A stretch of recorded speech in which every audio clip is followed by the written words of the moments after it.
دل سے جو بات نکلتی ہے اثر رکھتی ہے، پر نہیں طاقت پرواز مگر رکھتی ہے۔ معزز سامعین، ڈاکٹر اسرار رحمہ اللہ کا میرے دل میں مقام آپ اس بات سے اندازہ لگائیں کہ رات جب میری وائف نے مجھے بہت زور و شور سے محنت سے آج کی اسپیچ لکھتے ہوئے دیکھا تو انہوں نے مجھ سے سوال کیا کہ علی، آپ کو کبھی بھی کسی ایونٹ پہ اتنی توجہ سے اتنی محنت سے اسپیچ لکھتے نہیں دیکھا، بلکہ آپ تو بغیر تیاری کے جاتے ہیں اور ایسے ہی بول آتے ہیں۔ اب پتہ نہیں ہے تعریف تھی یا کچھ اور، لیکن اینی وے میں نے کہا کہ بات اصل میں یہ ہے کہ کل جس ایونٹ پہ مجھے دعوت دی گئی ہے وہ میری زندگی کا ایک بہت بہت اہم ایونٹ ہے، اور میں سمجھتا ہوں کہ میری زندگی کی one of the most important speeches میں سے ہے۔ تو اس لیے میں نہیں چاہتا تھا کہ میں کوئی بھی بات یہاں پر آ کے رینڈم کروں، خصوصاً جو شخصیات اس وقت میرے سامنے ہیں۔ میں نروس بھی بہت ہوں، ٹو بی آنیسٹ، لوگ میرے سامنے موجود ہیں، تو آج کی اسپیچ انشاءاللہ میں دیکھ کے کروں گا۔ بڑی ہی عجیب بات ہے کہ ایک انسان سے ملاقات صرف ایک مسافے کی حد تک ہو، اور وہ انسان آپ کی زندگی میں اتنا امپیکٹ لائے کہ آپ اپنا ویل سیٹلڈ اور پسندیدہ کیریئر چھوڑ کے دین کے داعی بن جائیں۔ معزز سامعین، یہ بات ہے 2007 کی، جب میں جی آئی کے میں سیکنڈ ایئر کا اسٹوڈنٹ تھا، اور یہ وہ سال ہے جب میری شعوری پیدائش ہوئی تھی اور میں نے دین کو سیکھا۔ ایک دن میرا ایک دوست جس کا تعلق پشاور سے تھا اور اسے پتہ دین میں میرا انٹرسٹ بلڈ ہو رہا ہے، تو اس نے مجھ سے کہا کہ علی بھائی، آپ نے ڈاکٹر اسرار کو کبھی سنا ہے؟ آپ اندازہ لگائیں میں دین سے کتنا دور تھا کہ میں نے ڈاکٹر صاحب کو نہیں سنا ہوا۔ تو میں نے کہا کہ نہیں، میں نے ان کو کبھی نہیں سنا، کیا کرتے ہیں وہ، کیا بات کرتے ہیں؟ اس نے کہا اچھا چلیں ٹھیک ہے، میں آپ کو ان کے کچھ آڈیو لیکچرز دیتا ہوں۔ تو اس دوست نے مجھے ان کے کچھ جمعے کے خطبات کے آڈیو لیکچرز دیے۔ اس کے پاس بڑی کلیکشن تھی، تنظیم سے تعلق تھا ان دوست کا، اور بیان القرآن سے انٹروڈیوس کرایا انہوں نے، اور مختلف لیکچرز فتنہ دجال کے اوپر، ازمز اینڈ سکزمز کے اوپر۔ بس پھر وہ دن اور آج کا دن جب میں نے ڈاکٹر اسرار صاحب کو سننا شروع کیا تو میرے سامنے اسلام کی ایک ٹوٹلی نیو ڈائمنشن کھلی، اور وہ تھی اسلام ایز اے دین۔ یقین کریں کہ مجھ جیسے پتہ نہیں کتنے نوجوان ہیں، ہزاروں نوجوان ہیں جن کو صحیح اسلام کی پہچان ڈاکٹر اسرار رحمہ اللہ نے کروائی۔ مجھے ابھی تک یاد ہے کہ ڈاکٹر صاحب نے میرے دل میں کچھ یوں جگہ بنائی کہ بس میرے کانوں میں میرے MP3 پلیئر کے ایئر فونز ہوتے تھے، اور اس پہ ڈاکٹر اسرار رحمہ اللہ کا بیان القرآن پلے ہو رہا ہوتا۔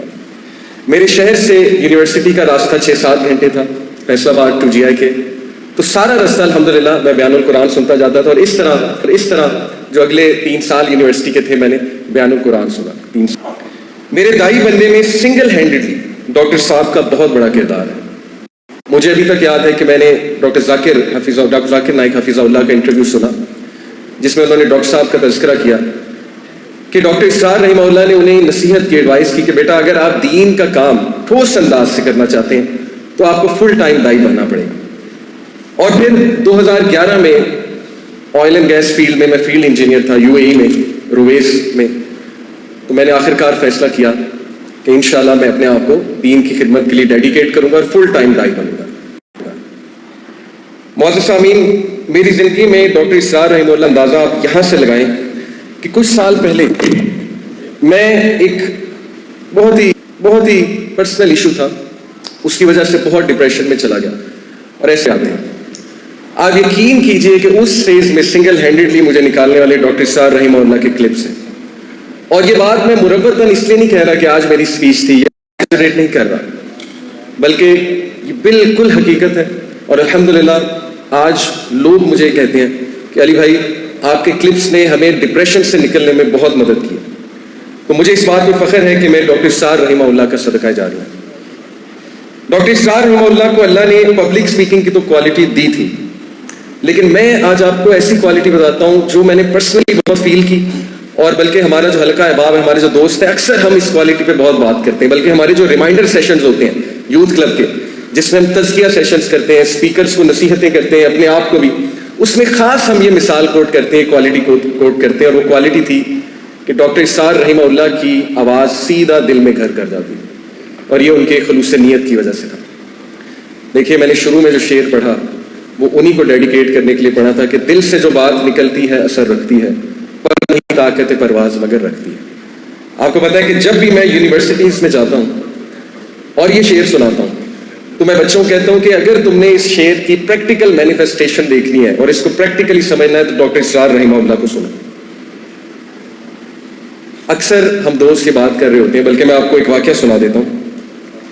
2019 میں ہم ایک سفر کر رہے تھے اور سفر کے دوران میرے دوست نے گاڑی میں ایک کلپ پلے کیا ڈاکٹر اسرار رحمہ اللہ کا، اور یقین کریں ڈاکٹر صاحب اس میں ایک حدیث سنا رہے تھے. حدیث تھی کہ اگر تم صبح اٹھو اور تمہارے پاس 3 چیزیں، تمہارے پاس صحت ہے، تمہارے پاس سیکیورٹی ہے یعنی خانہ جنگی نہیں ہے، اور تمہارے پاس اس دن کا رزق ہے، تو یہ ایسے کہ جیسے تم پوری دنیا کے بادشاہ. آپ یقین کریں میں نے اپنے دوستوں کہا کہ واللہ خدا کی قسم پتہ نہیں کتنی بار یہ حدیث سنی، لیکن حدیث کا ڈاکٹر صاحب کی زبان سے سن کے ہوا ہے وہ اثر آج تک نہیں ہوا. اور بے شک زبانوں میں تاثیر اللہ رب العالمین کی طرف سے. میں نے ڈاکٹر صاحب سے کیا سیکھا؟ نمبر 1 عقیدہ، کریڈ، ٹھوس عقیدہ جو آج تک مجھے قائم رکھے ہوئے ہے، جو آج تک الحمدللہ مجھے موٹیویٹڈ رکھے ہوئے ہیں. اور جیسا کہ وہ آیت سورہ ابراہیم کی الم تر کیف ضرب اللہ مثلا کلمۃ طیبۃ کشجرۃ طیبۃ اصلها ثابت وفرعها فی السماء، کہ اللہ نے مثال دی اس شجر کی، اس پاک شجر کی جس کی جڑیں بہت مضبوط ہیں اور جس کی شاخیں آسمانوں کی بلندیوں کو چھو رہی ہیں. تو میں یہ سمجھتا ہوں کہ یہ عقیدہ مجھے سکھانے والے ڈاکٹر اسرار رحمہ اللہ. پھر لو فار قرآن، اللہ اکبر. مجھے ابھی تک یاد ہے کہ جب میں نے قرآن پڑھنا شروع کیا 2007 میں، تو ڈاکٹر صاحب کا ایک کلپ میرے سامنے سے گزرا جس میں وہ نصیحت کر رہے تھے کہ جب بھی تم قرآن پڑھو تو یہ دعا پڑھ لیا کرو. وہ اصل میں غم کی دعا ہے. اللہم انی عبدک ابن امتک ناصیتی بیدک ماض فی حکمک، لمبی دعا ہے، اور اس میں الفاظ یہ آتے ہیں کہ اللہ قرآن کو میرے دل بہار بنا دے، قرآن کو میرے سینے کا نور بنا دے، قرآن کو میرے غم کی دعا بنا دے، دوا بنا دے. تو یقین کیجئے کہ میں نے ڈیلی یہ دعا کرنا شروع کر دی ڈاکٹر صاحب کا کلپ سن کے، اور الحمدللہ مجھے فخر ہے اس بات پہ کہ قرآن مجید میری زندگی میں ایک کمپینین بن گیا. اور آج جب بھی میں قرآن پڑھاتا ہوں تو ڈاکٹر صاحب کے لیے دل سے دعا نکلتی ہے، اور الحمدللہ لوگ یہ فیڈ بیک دیتے ہیں کہ اللہ سبحانہ و تعالیٰ نے آپ کو بہت آسان انداز میں قرآن سمجھانے کا ایک وہ فن دیا ہے، جو کہ میں سمجھتا ہوں اللہ رب العالمین کی طرف سے، اور اس دعا کا نتیجہ ہے کہ ڈاکٹر اسرار رحمہ اللہ سے میں نے سیکھی. 3 اسلام ایز اے دین، جو میں آپ کو پہلے بھی بتا چکا. دیکھیے نوجوان طبقہ آج یونیورسٹیز میں ہمارا جانا ہوتا ہے. الحمدللہ پچھلے 10 سال میں شاید میں 500 پلس یونیورسٹیز کو وزٹ کر چکا ہوں، بلکہ 500 شاید زیادہ 200 پلس. اور میں آپ کو حتمی یہ بات کہہ رہا ہوں کہ ہمارا جو پڑھا لکھا نوجوان طبقہ ہے اس کے مائنڈ میں یہ کلیئر نہیں ہے کہ اسلام ایک دین ہے. ان کے مائنڈ میں طرح طرح کی مسکنسیپشنز ہیں دین کے حوالے سے. تو یہ بہت بڑی خدمت ہے ڈاکٹر اسرار صاحب اور یوتھ کلب کے تمام اسپیکرز ماشاءاللہ ان سے اسی وجہ سے انسپائرڈ ہیں. اگلی چیز جو میں نے ان سے سیکھی علامہ محمد اقبال کی شاعری کی روح، اور مجھ میں جو شوق پیدا ہوا علامہ محمد اقبال کی شاعری کو سمجھنے میں. And then lastly very important awareness about modern فتناز، اسپیشلی فتنہ دجال. میرے جو دعوت کا مرکز ہے آپ لوگوں نے دیکھا ہوگا کہ وہ انہی موضوعات پہ گھومتا ہے الحمدللہ. بلکہ آپ کو مزے کی بات بتاؤں کہ ہمارے حلقے میں یوتھ کلب میں ایک جوک مشہور ہے، کیونکہ فتنہ دجال کا جو ٹاپک ہے وہ نوجوانوں میں میری ایک پہچان بنا، اور اسی پہچان سے میں جانا چاہتا ہوں. تو ہمارے حلقے میں ایک جوک مشہور ہے کہ دجال سب سے پہلے آئے گا تو علی بھائی کا ضرور پوچھیں گے علی بھائی کہاں ہے. Any way that was a joke. بتانے کا مقصد یہ ہے کہ میں نے ڈاکٹر صاحب کا کے فتنے پہ لیکچر جب سنا تو یقین کریں میں اتنا افیکٹ ہوا کہ میں نے اس وقت دعا کی کہ اللہ نوجوانوں میں اس ٹاپک کی آگاہی، نوجوانوں میں اس ٹاپک کو فروغ دینا اور فتنہ دجال سے وارن کرنا، اے اللہ میں اس کو اپنی زندگی کا مقصد بنانا چاہتا ہوں. تو اے اللہ مجھے اس کی توفیق دے. جیسا